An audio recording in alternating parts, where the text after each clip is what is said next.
اعوذ باللہ من الشیطان الرجیم بسم اللہ الرحمن الرحیم ربی اشرح لی صدری ویسر لی امری واحلل عقدۃ من لسانی یفقہوا قولی۔ السلام علیکم ویورز، کیا حال ہیں؟ امید ہے اللہ کے فضل و کرم سے آپ سب خیریت سے ہوں گے۔ آج میں آپ کے ساتھ 16ویں روزے کے متعلق اس کے اذکار بتا رہی ہوں کہ نماز فجر کے بعد آپ نے سورہ فاتحہ یعنی الحمدللہ رب العالمین 47 مرتبہ پڑھنی ہے، اور ظہر کی نماز کے بعد آیت الکرسی 11 مرتبہ پڑھنی ہے۔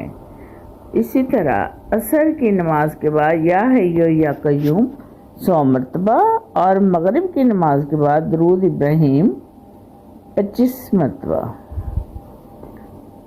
اور نماز عشاء کے بعد صلاۃ تسبیح 4 رکعت نفل پڑھنے ہیں، اور پھر بعد میں آپ نے یہ 7 سلام پڑھنے ہیں 11 مرتبہ۔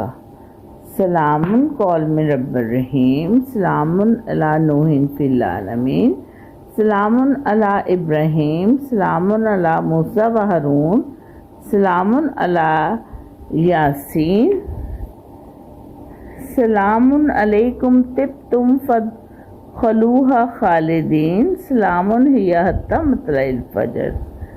یہ جو میں نے 7 سلام پڑھے ہیں نا، ان 7 سلام جو قرآنی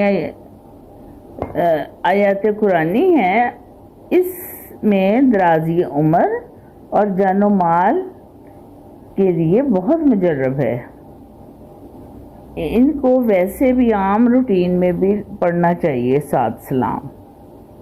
اس کے ساتھ ہی 16ویں روزے کے اذکار مکمل ہوئے۔ اللہ حافظ۔